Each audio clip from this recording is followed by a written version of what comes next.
mochung ne weche mag thieth in korka kori James Nyakalentire kod ting mana inyanyate sekta mar thieth adiera wasebedo kwa winjo ywa kata bedo ni ginto giwacho ni wamiya gini thuolo ni nyalo lose yo makare penje ni nyaka no chak tiyo mano dwe mar 10 higa mokalo nyaka sani japiny pok odhi od thieth kata pok anno japiny modhi od thieth bubuok bo wacho ni yes gini tiyo jopiny osebedo ka ywa kawuono kedhe system okti jomoko bende wacho ni ndikruok kacha bende nitiere kako weyo kata oko ng'ato kachiel kod minode idwaro ni kila ng'ato ndikre kien to gin wuok e familia achiel. Rokamano Joyce, agwanda wacho weche maliw kendo maler monego bed emphasize. Mokwongo king'iyo SHA gi shift wa good intention, yani paro ne ber ne gidwa keto gikete healthcare osebedo nyaka ne wadhi independent wayud independence yore mag thieth ma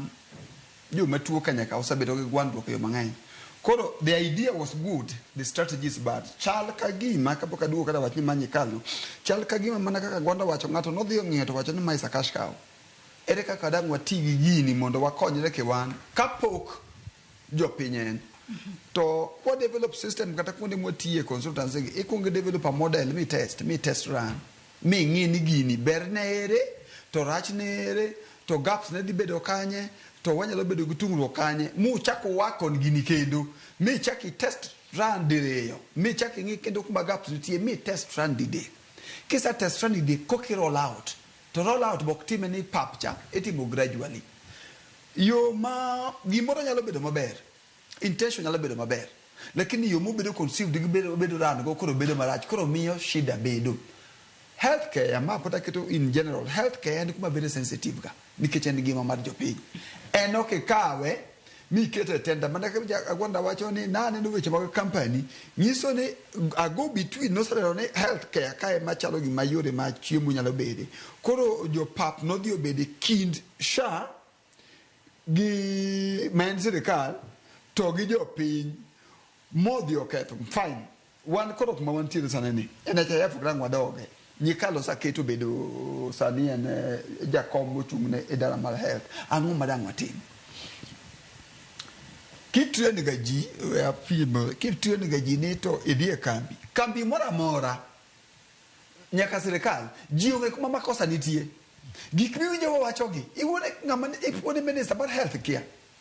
minister mar health onge kuma shiro nitie mashak kabisa mulowi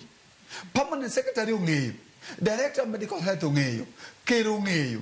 to gifwachore ni koro gikia kuma shida nitie nyikal los gimiluongo niya an ka anen to gin ket committee moro ka gitiyo gi Ministry of Health mondo tim nonro niya shida mar SHA ni watatua nang'o ji ong'eye nikech sani anyalo paro NHIF mana jo NHIF na tiyo go na tero madam no tero weche makonyruok inyiso ni wede insurance NHIF is enough. NHIF no chulo everything from A to Z no ko the Kenyatta macha no the kekure macha ken neema ken bare stop netiyo one okwadwar gimiluongo ne ya ni efficiency one no effectiveness ka ni gituo tadhi hospital ma hoka be ginyalo admita to banyalo yudo thieth kako nenga timanade kako nenga yudi to be ni konyruok nitie koro nyikal nyaka timbe follow way. Number 1 nyikal nyaka bed piny gi jaod bura ma hakikisha ni ya SHA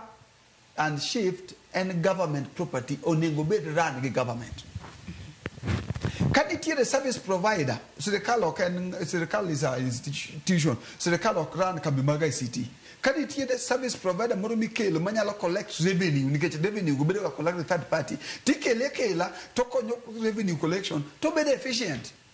ok nyalo golo pesa shida mani kanya maji ok dwa wacho ni ya pesa wuoka dhika to dhika koko donjo na sirikal samora mona ma pesa timo transfer nitie gimiluongo ni due diligence and processes te koro ini dhi mondo timni card tiyo ka